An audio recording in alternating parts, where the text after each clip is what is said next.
Hello दोस्तों, आपका स्वागत है हमारे डीएमआर कोचिंग क्लासेस में। अभी हमारा जो जीके चल रहा है वो जिले वाइज चल रहा है। ठीक है, और ध्यान सुनो कि अभी जल्दी ही हम भी मैथ की क्लास भी लाने वाले हैं। ठीक है, जो एमपी पुलिस एसएससी जिसके लिए भी ऑल एग्ज़ाम के लिए क्या है, हमारा मैथ की क्लास बहुत ज़रूरी है। मैथ और रीजनिंग की क्लास भी हम लेके आने वाले हैं। ठीक है, और जिसने अभी तक हमारे चैनल को लाइक सब्सक्राइब नहीं किया प्लीज़ सब्सक्राइब करें। ठीक है, ताकि आपको नोटिफिकेशन और बेल आइकन ज़रूर दबाएं ताकि आपको नोटिफिकेशन मिलता रहे हर वीडियो के हमारे। ठीक है, तो चलो स्टार्ट करते हैं हम। आज का हमारा ज़िला है धार जिला। ठीक है, पहला पॉइंट है परमार वंश की राजधानी धार की स्थापना राजा भोज ने की थी। जो हमारे धार जिले है उसकी स्थापना है मतलब कौन की राजधानी थी? परमार वंशों की राजधानी थी और इसकी स्थापना किसने की थी? राजा भोज ने की थी। ठीक है, फिर अगला पॉइंट हमारा मध्य प्रदेश का डेट्राइट पीतमपुर को कहा जाता है। ध्यान रखना, मध्य प्रदेश का डेट्राइट पीतमपुर को कहा जाता है। डेट्राइट का मतलब होता क्या है वो चीज़ देखें हम। तो डेट्राइट का मतलब जहाँ ऑटो मोबाइल कंपनियाँ रहती है, जहाँ गाड़ियों इनका निर्माण होता है, इंजनों इनका, वहाँ पे वो क्या कहलाता है? डेट्राइट कहा जाता है। और मध्य प्रदेश का डेट्राइट कहाँ है? पीतमपुर। ठीक है, जो धार के अंतर्गत आता है। ठीक है,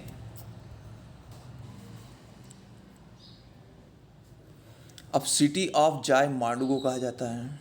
ठीक है, सिटी ऑफ जाय किसको कहा जाता है? मांडू को कहा जाता है। ये हमारा मांडू को कुछ चित्र जो महल हैं वहाँ पर। ठीक है, सिटी ऑफ जाय किसको कहा जाता है? मांडू को कहा जाता है। एक इम्पोर्टेंट चीज़ पहले मैं अभी बता दूँ आपको कि जब भी जितने भी हमारे मध्य प्रदेश में किले पूछे जाएँ, क्या पूछे जाए? महल या किले, महल पूछे जाए अधिकतर, तो 90% महल कहाँ पर है? तो मांडू में है। ध्यान रखना, कितने? 90% महल हमारे कहाँ हैं? तो वो सब कहाँ है? मांडू में है।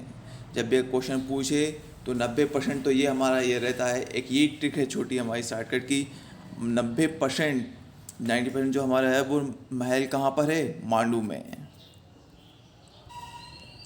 अगला पॉइंट है हमारा सरदारपुर अभ्यारण्य खरमोर पक्षी के लिए संरक्षण के लिए है। सरदारपुर जो अभ्यारण्य है वो किसके लिए है? हमारे खरमोर पक्षी के संरक्षण के लिए। तो संरक्षण के बारे में एक बार बता दिया था कि जो प्रजाति लुप्त हो जाती है या लुप्त होने के कगार पे होती है, उनको क्या करते हैं? जो बचे हुए हैं उनको संरक्षण दिया जाता है, उनको मारने पर रोक लगाई जाती है, उनको पाला जाता है। तो वैसे हमारे वे क्या सरदारपुर अभ्यारण्य खरमोर पक्षी के संरक्षण के लिए। तो देखते हैं हमारा खरमोर पक्षी होता है क्या आखिर। तो ये आपके सामने हमारा खरमोर पक्षी। ठीक है, इसके संरक्षण के लिए क्या करा गया है? सरदारपुर अभ्यारण्य को स्थापित है, उसमें इसका क्या करा है? संरक्षण किया जाता है, इनको पाला जाता है, इनकी प्रजातियों को बढ़ाया गया है। ठीक है, अगला हमारा पॉइंट है डायनासोर जीवाश्म राष्ट्रीय उद्यान। कौन सा? डायनासोर जीवाश्म राष्ट्रीय उद्यान। तो ये क्या है? तो मतलब यहाँ पर क्या हुआ था कि डायनासोर के अवशेष पाए गए हैं। ठीक है, यहाँ इनके अंडों के, इनके हड्डियों के क्या हुआ है? अवशेष पुराने पाए गए हैं, यहाँ की चट्टानों में इनका पूरा पाया गया है। चलो देखते हैं हम इसे। ये हमारे यहाँ पे क्या है? इनके अंडे के अवशेष पाए गए हैं और बहुत सारी हड्डियों के भी इनके यहाँ पे क्या गए? अवशेष पाए गए हैं, जो हमारे डायनासोर जो लुप्त हो चुके प्रजाति उनके पाए गए हैं। ठीक है, इसलिए इसका नाम क्या रखा गया? डायनासोर जीवाश्म राष्ट्रीय उद्यान। ठीक है,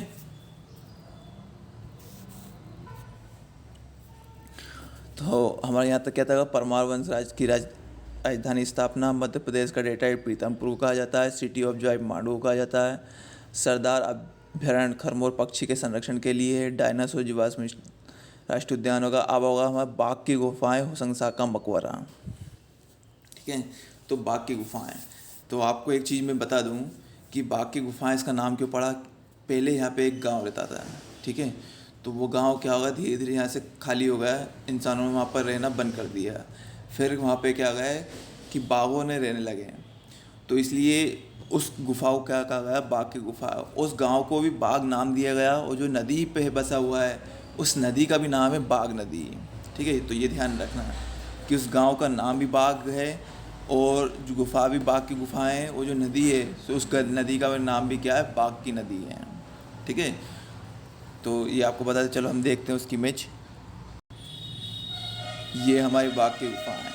तो यहाँ पहले क्या रहते थे, इंसान रहते थे, फिर धीरे धीरे इंसानों ने बंद कर दिया, फिर बाघों ने अपना अस्तित्व यहाँ पे जमा लिया। तो इसलिए क्या कहा जाता है इसको, बाघ की गुफा है। और जो गांव है यहाँ पर वो बाघ गांव है, वो जो नदी है यहाँ पर उसका नाम भी क्या है, बाघ की नदी है। अगला पॉइंट हमारा क्या, मांडू के महल और धार का किला। तो आपका धार का किले के बारे में बता दिया, किसने स्थापना की थी, राजधानी जो स्थापना थी वो बना, मतलब धार किले का निर्माण तो हम आगे देखेंगे। अभी आ ही रहा हमारे सामने जो मांडू के महल, अभी आपने में बताया था कि हाँ, एक और चीज़ हमारे इसमें रह गए, जो होसंग शाह का मकबरा था, वो मकबरा होसंग शाह का धार में है, लेकिन जो उन्होंने एक नगर की स्थापना की थी वो क्या थी, होशंगाबाद। ठीक है, तो रहने वाले कहाँ के थे ये, धार के, लेकिन इन्हें स्थापना कहाँ की थी, यहाँ पर। और मकबरा कहाँ है इनका, धार में। और स्थापना किसकी की थी इन्होंने, तो ये हमारे होशंगाबाद की स्थापना की थी। और मांडू और धार का किला, ठीक है, ये पॉइंट होगा। अगला हिंडोला महल, जहाज महल, असरफी महल आदि और भी बहुत सारे महल है हमारे। ठीक है, तो आपको मैंने पहले बता चुका हूँ कि जितने भी 90% महल है वो कहाँ है, तो वो मांडू में है। ठीक है, अब अगला पॉइंट क्या है कि 14वीं शताब्दी में धार के किले का निर्माण मोहम्मद तुगलक ने करवाया था, लाल बलुआ पत्थरों से निर्मित है। अभी बता दिया मैंने ये किसका, धार के किले का निर्माण किसने करवाया था, मोहम्मद बिन तुगलक ने करवाया था। और कब करवाया था, 14वीं शताब्दी में। कौन से पत्थर, लाल बलुआ पत्थर से हैं।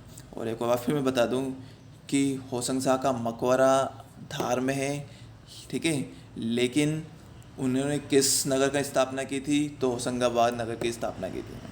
ठीक है, अगला पॉइंट है, धार बेरन पहाड़ियों से घिरा हुआ है। आसपास जो पहाड़ी है उसका नाम क्या है, बेरन पहाड़ियाँ हैं।